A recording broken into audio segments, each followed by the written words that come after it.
Good morning, everyone, and welcome to the second week of pre-season for the Fantasy Football Agency. We've had some wild movements over the last week, and what I mean by wild movements is we've made some transfers and we've moved some money around after the episode last week where we're just kind of overlooking the fact that we've been holding some of these players for a good length of time. We're not overly worried about missing out on IPDs in maybe that first week or two for the capital appreciation that should and could follow any good performances from our boys in the opening couple of weeks, really. Okay, so again, the footy, if you didn't see the episode yesterday, we broke the 100,000 mark, and again it's rose up again in our 780 points, and with it being the 25th of the month, once you get into this last week, guys, I was chatting about this with some of the guys in the WhatsApp group I'm in, but at the end of the month, if you haven't noticed already, it's always really busy. And on the app here at the very bottom, if you have a look, you can see I'm scrolling back a bunch of transactions. It just kind of gives you a wee live stream on purchases. They've actually all went away, but somebody just bought like 600 Chilwell, so I was wanting to check and see if Chilwell is up to anything today, because when you are on the index for so long, guys, it's important to see okay, so maybe somebody saved them from 142, brought them back to 143. But you can just look at players till you're blue in the face, but what can be a good way to spend some time on this is just watching this little stream at the bottom and just see where money's flowing into. And if you can catch somebody rising and peaking up before it actually translates into a price movement on the index, you can see 2 or 3 different people are buying 300 times, let's say Chilwell or Royce or Benjamin Boogereed or whoever, then you might be able to catch a little spike ahead of time, or as ahead of time as you possibly can at this stage. Okay, so let's have a look at the team. Okay, so we've shuffled some money around. We've reduced our hold in Dumfries from 100 to 50. So what we've basically done is we've removed all the profit out of him. We put in £36 originally.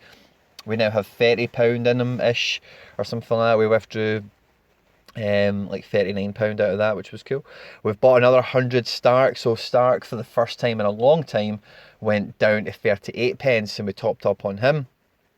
We bought another 10 Alaba by selling 10 Guerrero. That worked out nicely.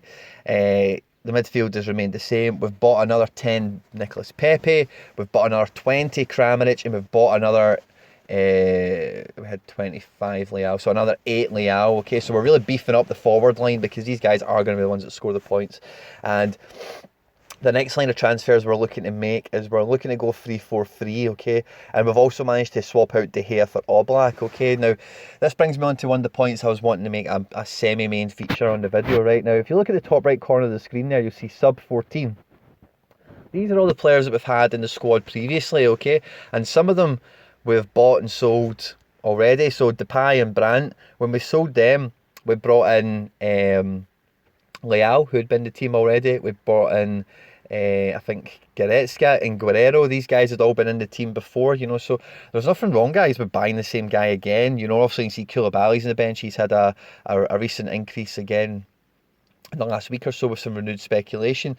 But with the goalkeeping situation and with goalkeepers in general in Index, if you're keeping your eye on, let's say, the top 5 goalkeepers, you can shuffle between the 5 of them very slowly, but make money, and the way this strategy's worked out, we started off with Oblak, we started off with 20 of them, and then we went and bought 35 De Gea with some of the profit we made, and then some loose change we had from other transactions knocking about, because he was only like 50 pence or something like that. We bought De Gea for 61 pence, but we bought Oblak at about 50 odd pence, and we were selling them at something similar to what we're buying De Gea for, and then again, De Gea's went above and beyond. We sold them for 69 pence, and then we're going back and we're buying 39 Oblak at 59 pence, so you can slowly but surely trade up and backwards, and who's high and who's low on the goalkeeping situation, because goalkeepers don't move too far too quickly. It's very gradual, and at this time sorry Stevie, but I'll phone you back.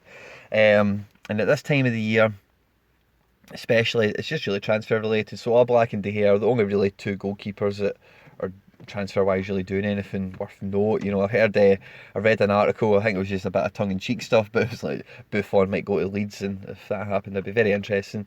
Doesn't really mean anything for the index because Leeds don't qualify for any PBs or IPDs or anything, but hey ho. So the little point of this little illustration I'm showing you in terms of our basically, so we've sold 10 Guerrero and bought 10 Alaba. Okay, so we bought Guerrero at 66 pence, we sold him at 80 pence, and we're buying the Alaba at must have been 80 pence, it wasn't 83. Yeah, it was that little, we went from 82 back down to 80. It was at that point there we thought, right, okay, we'll try and top up on him now that we've got 10 Guerrero about the same kind of price. Okay. So we've got a lot of money in defence now. That's why we released some money out of Denzel, and that's why we've moved some money around with Guerrero and Alaba.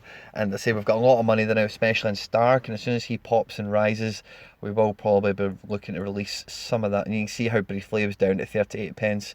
So when you're tracking players, guys, you really need to trust your own judgment, that they're not going to keep going back and going back. If that's what your belief is it's a momentary blip and it's a good opportunity for you to top up, then that's exactly what you should be doing. Elsewhere in the portfolio, we've sold up and we've withdrawn like 70 quid, 80 quid, something like that. I had to go buy some stuff, some things basically. So we're keeping our eye out. As you've seen before, guys, and I showed you this last time, but at this time of the season, you're looking for opportunities. You're not looking for bargains, you're looking for opportunities. And that De Gea for All Black was on the to-do list for a good length of time. And the Pepe for Jovic, we're still looking at. We've also had Keane in our sights. And where is the tracking notes there? So we've had these notes, and they say they've not been altered since the 12th of June. This is the 25th now, and again you can see some of the stuff we've been watching that's just not going to come back, like the Ramsey price, the Foden price, probably the Pulisic price is probably gone as well. So we need to readjust and think, do we want any of these people now that the market has pushed them a bit higher? Their floor isn't really going to be achieved anymore that we set out. It's going to be a different floor. So it's important you're keeping a track of this. We need to start looking at some defenders who we might want to swap out Denzel and our Stark for, and so buy one defender, buy another midfielder, basically is how we're going to do that with those two. We might keep Denzel depending on who he transfers to. We might keep Stark depending on who he transfers to. But with us trying to get ready for IPDs, we're looking for those opportunities for players who are not catching attention really, or they're maybe just somebody's got bored of them and sold some up and they've moved backwards, and we can go and try and take advantage of something that other people aren't prepared to take advantage of, or aren't aware that there's an advantage to be gained by buying them at this point. Okay guys, so that's basically where we're at now. We're basically scouring the market for a new defender, and really when I look at the midfield, I'm really happy with it all price wise, how we're doing. I'm really happy with Goretzka. If Sanger transfers, he could be quality for us next season as well. But we really want a dynamic midfielder now, someone who's going to add into those forward three players for goals and assists, and who's got a good chance of winning some IPDs and everything as well, guys. Okay, there'll be a video that follows off the back of this. So if you guys are new around here, I did 2 videos called Tools of the Traders, and I stopped there because I didn't really have much more content to go to, and they're just kind of thrown into a playlist somewhere. But I've got another 1 or 2 things I'm going to be covering. One of them directly ties into this, and it's a great way for you to track individual players in the real world of football. It's an app that I don't think will be new to everyone. It's certainly new to me. I've only kind of heard about it for the last month or so.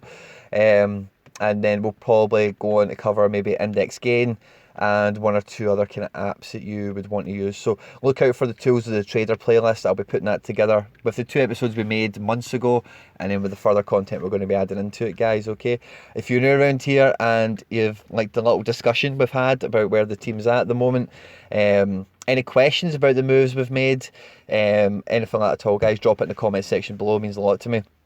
Otherwise, guys, like, share, subscribe, retweet, all that good stuff. Stay out of trouble, and I'll catch you on the next one. Take care. Bye-bye.